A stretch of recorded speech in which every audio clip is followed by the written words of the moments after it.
At this point, I'm so disappointed with these Dragon Ball Super Manga Chapter 75 spoilers that I'm not going to be putting any intro into this video. I'm jumping in live right now, reading this along with you guys. These are my first initial thoughts of the new chapter, Chapter 75, God of Destruction Power. Let's get it. Now, Granola is responding to Vegeta, your power is unbounded.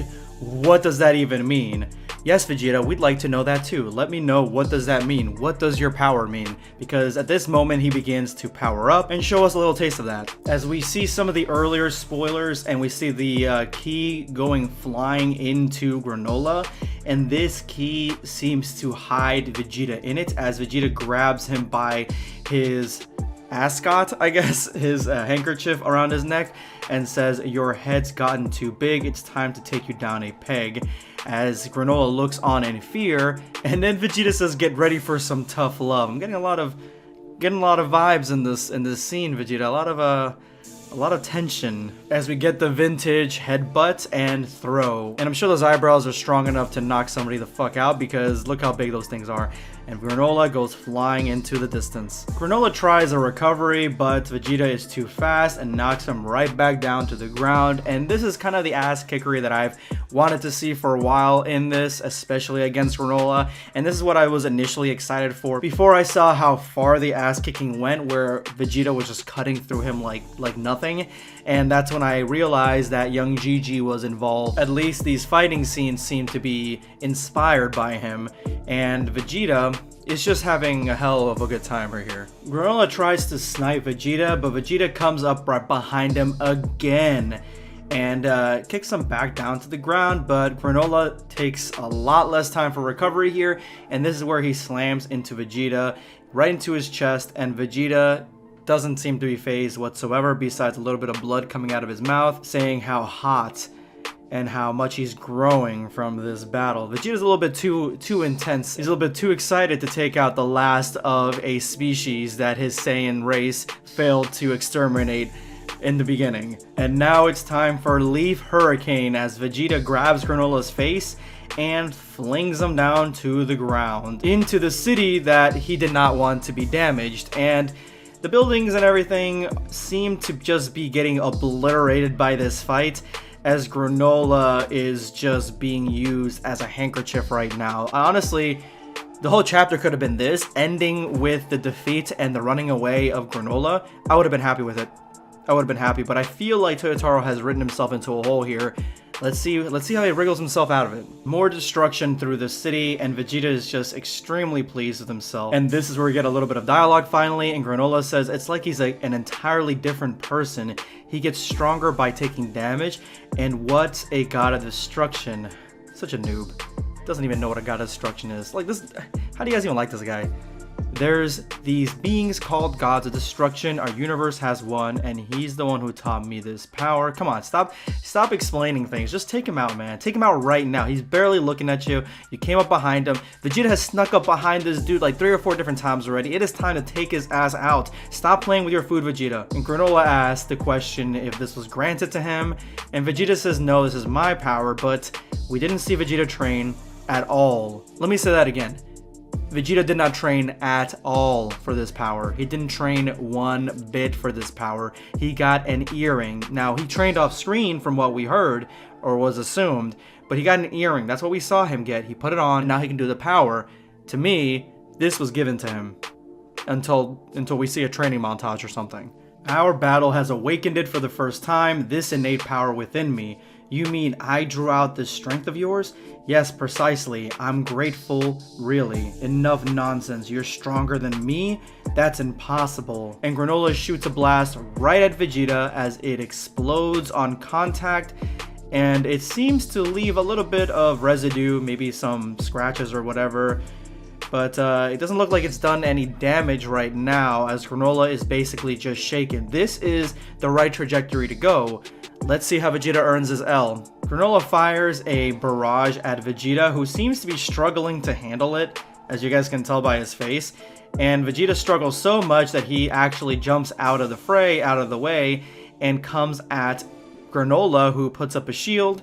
and blocks Vegeta. Personally, for me, I love shields in Dragon Ball. We don't really see them that often. We see them a lot more in Dragon Ball Multiverse, but yeah, I like shields. Why don't you dodge? So this isn't like your ally's power up that makes his body avoid danger. You speak of Kakarot's Ultra Instinct. Don't you dare compare his pathetic technique to my own. Kakarot's body may have a mind of its own, but I'm all ego. In fact, go ahead and call this Ultra Ego.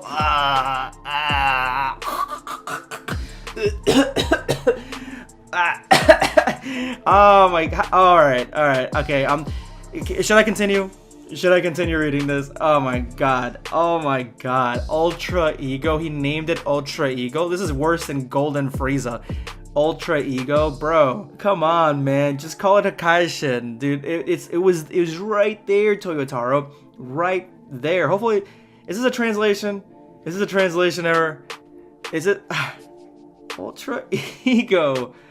The fuck, bro? That's a stupid name. Even Granola's like, ego, you say. And then Vegeta attacks Granola again. And this is where we saw some more spoilers where Vegeta cuts right through his shield with his ki, which again, I like. I like when the Hakaishin ki cuts through other ki and kicks him right in the face. This should have been it for Granola. His head should have gone flying off his body.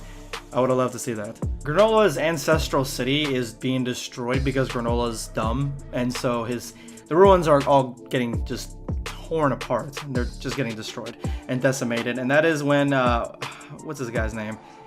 Granola's grandpa comes in and he's like, Granola's caught up in some fight against who? Could it be Frieza? Because that would make the most amount of sense.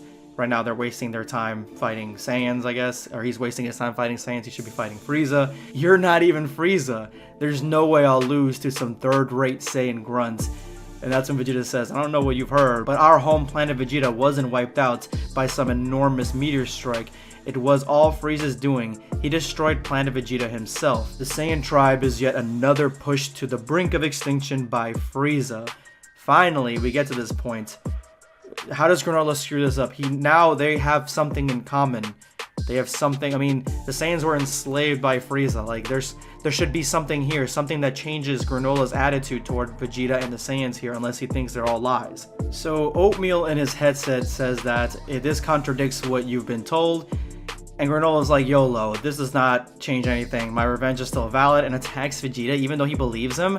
I understand that the Saiyans destroyed his people, but at the same time, the Saiyans were being controlled by Frieza, and at the same time, the Saiyans were used as a pawn, and then were destroyed also. So, this is the reason I don't like Granola, man. He's not very reflective, he doesn't think on his own, he doesn't like, there's nothing there that like, is interesting, or there's no growth there for this character, at least not as of yet.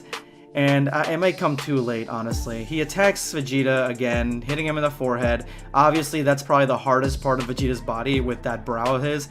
And Vegeta says, believe what you want, and don't think for a second that I want your pity. And then continues to beat the hell out of Granola, kicking him in the air as Granola, like, is just a little weak little baby right here. He can't even fight back. This is the stuff I like to see. Granola wraps around this tower like Spider-Man shit and lands and says, it appears that, or Oatmeal says, it appears that the Saiyans were victims as well. So what? That doesn't change the fact that the Saiyans killed my people. And yet, it does not seem that these two were aware of that. Enough, Oatmeal. Why do I even talk to you, man? And he throws off the little fucking headband and throws it on the ground. Now that I'm the strongest, I don't need your support anymore. What a dickhead. Okay, alright. Well, you guys could argue that it's going down the path of revenge, so he's just built to be this unlikable, but at the same time, with facts being thrown in your face like this, knowing the outcome, and Granola at the very start seeming like he had a good head on his shoulders, like he's completely let the power go to his head, which I guess is another trope when you make a wish to become the strongest or whatever, or when you make a wish and makes you like really rich or something, that you let it all go to your head or whatever. Granola lands and then Vegeta's like, is that red eye the mark of your people? You claimed I'm not used to my power. Vegeta states the obvious, you haven't seen enough battle in your time. You haven't seen anything, kid. And Granola says, I'm going to make up for that right now. And you're not the only one that grows stronger the more you fight. I understand this whole concept of growing stronger when you fight or whatever. It's been in Dragon Ball since the beginning. But I feel like they need to come up with something different because it feels like every character is almost like a Saiyan at this point. Remember when Hit was growing stronger with this time skip? At least at that point, it was because he was learning how to use it a little bit longer. He was like stretching it. His body wasn't becoming stronger or whatever the case might have been. It was like he was stretching time skip. This, nowadays, it's just everyone can get stronger the longer they fight. It's like everyone does this now. And then Granola throws a building at him where Vegeta stops it like dude, this is not gonna do anything. Vegeta's even like, you're gonna destroy your hometown just to destroy me? Like, come on, man. And that is when Granola throws like all the shrapnel from the buildings at Vegeta, pummeling Vegeta with it, and as it explodes, it tears off more of Vegeta's armor, which I find realistic. I mean, I feel like the armors and the clothing shouldn't level up with the characters. I feel like it always does that, so I don't mind this little bit right here. And Vegeta says, you'll destroy your entire past just to destroy me. Bring it on, let's go then. Alright, so I like this part. So Oatmeal is the attachment on Granola's eye that he just threw on the ground, and he's like, really, Granola? And then he calls over the ship to come save him. I don't know why, I like this part. Now these whole panels are basically a slugfest where Granola and Vegeta are just beating the hell out of each other, and it's getting pretty gruesome. Like, at one point, Granola kicks him right in the chest, and Vegeta realizes that he's bleeding from the wound that Granola kicked him in, and now Vegeta's just happy with this because he's like, the longer we fight, the stronger I get. I feel like we're back to Dragon Ball Z rules here, where the Saiyans get stronger the more damage they take or something, except it's the opposite. Like, the longer they fight, they don't even, like, I don't know, maybe it's like a combination of the two. Like, the longer they fight, the stronger they get, and the more they advance in their abilities or something. I have no idea. They're fighting, and it's just a huge bare knuckle beatdown at this point. Vegeta dodges a blast that was intended to take him out, and Granola says, so you can dodge after all, or are you hitting your limit at last? It's unwise to doubt a Saiyan's combat prowess. We live for battle. And then our boy Goku begins to wake up. It looks like he like splashed water on his face. And Goku's whole point here is to tell us what's going on. And Goku says that basically Vegeta's getting weaker the more he fights, which is the opposite of what Vegeta just said. And Granola is sharpening his skills, getting that experience that Vegeta says he doesn't have, and getting better at his fighting. So Goku begins to start healing himself, or at least trying to. I guess he can do that as well. So Vegeta's really taking this whole non-dodging thing like to the extreme, because he's let Granola hit him with everything, and probably that's why he's getting weaker. Like the ego part, maybe the ultra ego part wasn't as funny as I thought. Maybe that's like a real thing because his ego is making it so he doesn't move out of the fucking way, and just getting hit and blasted by everything, even though it's doing damage. And once Granola's done blasting him, Vegeta blasts him back with a huge beam, pushing him back. And Granola actually did some real damage here, and Vegeta is stupid enough to let it happen. So Vegeta's actually getting really tired here. He's taking too much damage, and he's getting very blurry. His vision's getting blurry. Yeah, he's not in a good way right now. As the smoke clears, Granola brings it up for his finishing move, and Vegeta says, I can't believe you're still standing, so I'm gonna have to end this now. And Vegeta does what I could only hope is a God of Destruction death ball, similar to the ones that Beerus does, as Vegeta and Granola have this sort of stare down. Although the way the physics work, I believe that Granola's little arrow thing is going to be much faster than this gigantic ball that Vegeta is trying to throw at him. Vegeta says this will destroy anything it touches, so yeah, it is God of Destruction-esque. Want to protect your precious planet? Then you'd better stop this yourself. So Vegeta is ready to go YOLO as well and destroy everything,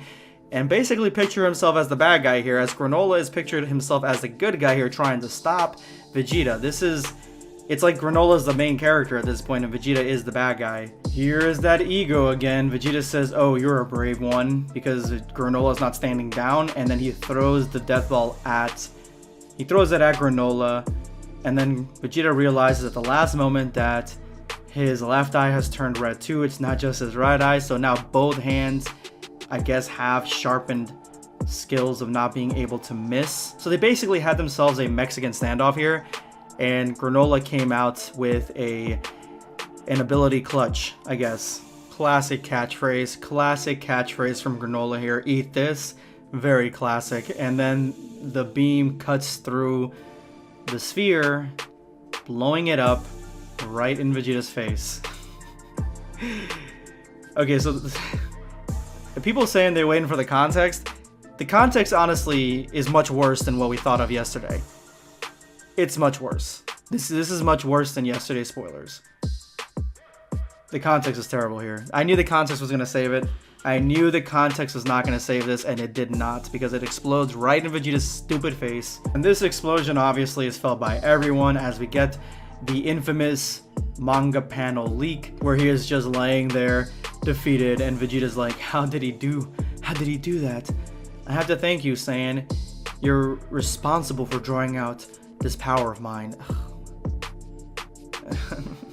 Why?